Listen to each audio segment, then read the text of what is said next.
Speaking of the NFC North, somebody in the NFC North in Detroit is here to stay, and that is one Jared Goff. He got his Mm. bag. I'm reading an article here from Bleacher Report's Mike Chiari. Want to give credit where credit's due. Adam Schefter reported that Golf and the Lions agreed to a 4-year, $212 million contract extension. Adam Schefter also added that Golf put pen to paper on a deal that includes $73 million signing bonus, which is the largest in NFL history, new contract that ties Golf to the Lions through 2028 after he led them to the NFC Championship game last year. On top of that, Golf is the second highest paid quarterback in the NFL annually, as his $53 million per year salary trails only Cincinnati Bengals' Joe Burrow's salary of $55 million. So big ups to Jared Goff. I'm not surprised. You're only gonna go as far as where the market tells you to. It is interesting to point that remember a couple years ago, the Los Angeles Rams they traded 2 first-round picks, a third-round pick, and Jared Goff to the Detroit Lions in exchange for Matthew Stafford because they felt like the Rams we can go farther with Matthew Stafford than Jared Goff, which they validated the first year by winning the Super Bowl. But if you look at Jared Goff's past couple of seasons, he's been productive. He threw for over 4,000 yards last season, 32 touchdowns, I think to only 12 interceptions.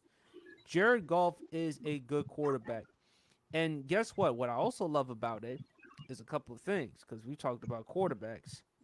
CJ Stroud, Jordan Love, they look at Jared Goff's money, and if they continue this level of play, don't be surprised at all. They're going to reset the market. Don't be surprised. They're going to get more money than Jared Goff on an average salary. Don't be surprised with the guaranteed money. Don't be surprised with all these other things. And there's going to be other quarterbacks that are going to be in the discussion for that type of money. Unfortunately, to Luis's detriment, Tua Tagovailoa. Don't be surprised if Miami pays him that amount of money if they can't find a quarterback in the draft or somebody to replace him. So, and remember, the New York Giants, because they didn't pick up Daniel Jones's 5th-year option, they did give him a 4-year, $160 million contract. So that's kind of like $40 million per year. You paying him that amount of money. I'm happy for Jared Goff. He got his money. Hopefully it will result to winning a championship. Although I don't think he's the best type of quarterback, but hey, you only go as far as where the market tells you. And Detroit, they couldn't find somebody in the draft, so you might as well just keep him for now until further evidence. And I do think it's going to be great for the future young quarterbacks like the C.J. Strouds, the Jordan Loves, hopefully Caleb Williams and other quarterbacks. And it's also going to be good for other quarterbacks because they're gonna get their money. This is as far as the market goes. But who wants to go first? What are y'all thoughts about Jared Goff's contract? I can go Um, first. First, you take it, Champ. oh, all right. Hey, I'm gonna just be real. Look, he deserved it. He got them to an NFC championship, the furthest they have been since the Barry Sanders era in 1991. Won them a playoff game. And I'm just gonna be very, very honest. Two. Two, excuse me. And I can't lie to you. He has the team in order to get them to a Super Bowl. He has the number one receiver in Amon-Ra St. Brown. He has a dual back system that it with Montgomery and Jamil Gibbs from the University of Alabama, who had 2 good seasons, who's had a hell of a season last year. I mean, their offensive line is great. The only thing that concerns me about the Detroit Lions at this point is their secondary. That's the main thing that concerns me. Now, I will say this. Is he a world beater? No, he's not. But in the great words of Luther Vandross, if you can't hold the one you love, then love the one you with. And I think that's what the Detroit Lions did. They loved the one they was with, and they went on ahead and paid him that money because they couldn't find a replacement for him. Who are you going to get at this point? You don't stink bad enough in order to get a top overall pick like a Michael Penix Jr. or J.J. McCarthy or anybody else in this draft. And, there's no quarterback right now in free agency. You kind of missed on your chance to potentially, and I do emphasize potentially, get a Lamar Jackson last year if you wanted to try to replace Jared Goff. So at this point, like I said, love the one you with and pay him that money so he can try to lead you back to where you are.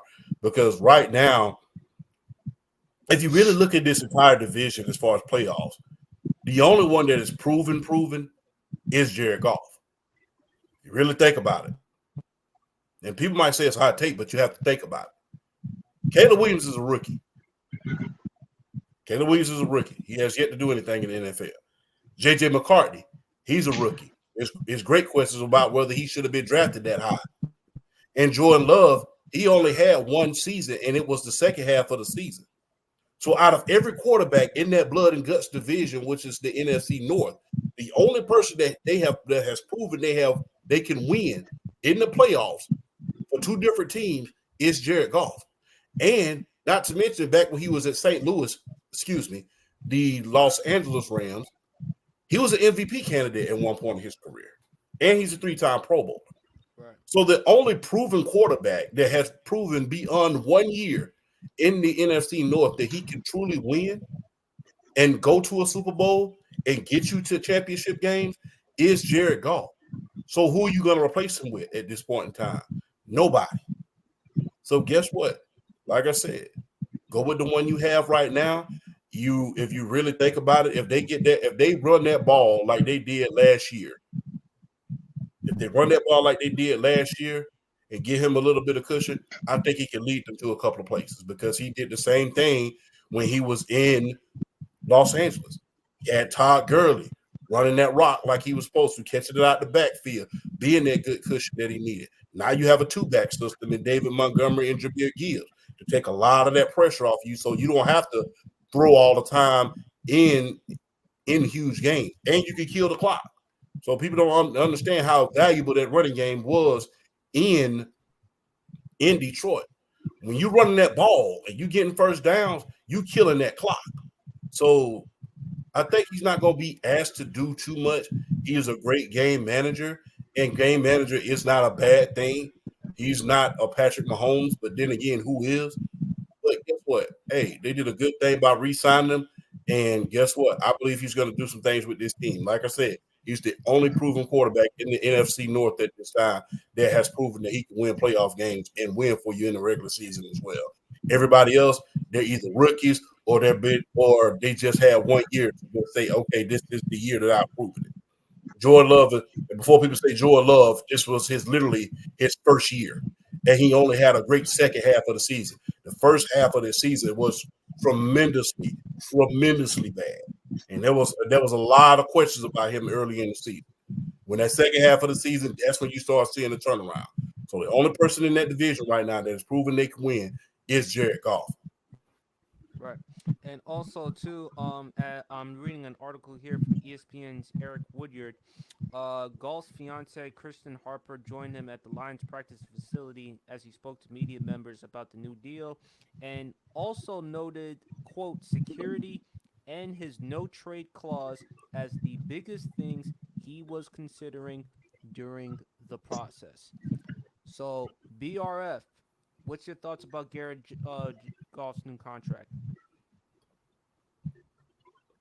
Well, I spoke on a little bit on Brandon's podcast, but I definitely think he definitely deserved his money, and I'm happy for the man getting his bag. He deserved his money. I mean, if you look at the stats the last 2-3 seasons, you can't argue you can't argue he hasn't been a top 10 quarterback the last couple of years. When you look at the stats, he's been a top 10 quarterback. So I mean, you have to give it the money based off of the market and you know how the money's been going. Whether it was going back to Deshaun getting his money and Lamar getting his money. Heck, even Baker Mayfield got a bag this year. So I mean, you had to look at the market, and you had to pay according to plan. And you had to get Jared Goff his money. I mean, you're not gonna go out there. They weren't gonna go out there and find a quarterback. It's like they weren't bad enough to get a number one overall draft pick, but they weren't like they're not at the point where the team is like an upgrade from Jared Goff away from getting to a championship. I don't think the team is there yet, but I do think the team as constructed. I mean, they got to the NFC Championship game last year, so I mean, who's to say they can't get one step further? I mean, in the NFC, it's San Fran, it's San Francisco, it's Detroit, it's who else is there as far as like I guess, I guess you gotta say Dallas just because, but I don't trust them in the playoffs. I mean, I can't help it. So really, So there's no reason to say what. he said, Dallas. Oh, damn. I mean, when you're looking Tell the at truth. when you look at the NFC and how it's currently when you look at the NFC and how it's currently constructed, I mean, you have to say the Dallas Cowboys are an NFC title contender just from the way the conference is constructed. Now we don't know until the season gets here who's going to make a come up, but you have to say they're in the conversation. But I do think Detroit is a better team than Dallas. Clearly a better team than Dallas. Um, so I don't see any reason why they can't possibly make another run. So he definitely deserved the money. I mean, you had to give it to him. You pay for quarterback play in this day and age. You have to get Jared. You had to get man his money. So I like what they're coming. I like what he's coming back to because they gave Amon-Ra St. Brown his money. You got Sam Laporta, who's arguably already a top five tight end in football. They're going to expect the step. They're going to accept the. They're expecting the step forward from Jamison Williams. To be the number two. I like his ability at the number two. His ability to just blow the roof off of defenses. His speed. I like what he brings to the table. And you arguably got the best running back duo in the league in David Montgomery and Jahmyr Gibbs and a top And five they also offensive took line. care of So Penei he's coming Sewell. back to. Oh yeah, Also took exactly. And they gave Panay Sewell his money too. They had to take. Yeah. Yeah, four and they year, took care of him 112 too. million. So they definitely. Whoo, yes, yes. So yeah, so they've been Detroit's making they're not just making money moves, they're making the right money moves and they're locking the right people up. So I definitely like what their front office is doing. I just I think I I would say with this roster a 1 maybe 2 year window, but sometimes that's all it takes. So I Yeah. definitely think they're a top three team in the NFC coming into the season. So I don't see any reason why they can't make a push toward possibly another NFC title game appearance. I think this. I think they can do some more good things this year. I like the current construction of the Detroit Lions. I do. I love to see Aiden Hutchinson get a little more help from on the pass rushing side of things on the defensive line. And yeah, the secondary probably is their weak point. But I do like Brian. I do like Brian Branch as a player in that secondary. So we'll just kind of see how they build around him going forward. But I think Detroit has a shot to do more good things this year. They can make another run. As long as Dan Campbell doesn't do any dumb stuff, though, particularly in pivotal situations, I think he'll be fine. Hey, listen, I gotta call it for what it is, though. I mean, I like Ooh, Dan you right Campbell a though. lot, You right but though. here's the thing I love about it with Jared Goff the most. Early on in Jared Goff's career, he struggled his rookie season, and then people went as far as calling him a bust. So they moved on from Jeff Fisher, and they got him Sean McVay. Unfortunately, to my detriment, he went from Washington. And you saw the type of improvement you saw from Jared Goff in 2017, 2018, back-to-back Pro Bowls. And to add on to Champ's point, he was at one point in the discussion for the MVP in 2018. Go back to that Monday Night Football game between him and Patrick Mahomes. That's arguably Oh the God. best, one of the best Monday Night Football games you will ever see. Jared Goff, whoever thought someone like him would go toe to toe with Patrick Mahomes, and not only that, pick up the W. And ironically, he's 2-0 against Patrick Mahomes. And when you look at Jared Goff, okay, after the Super Bowl, He struggled the last couple of seasons.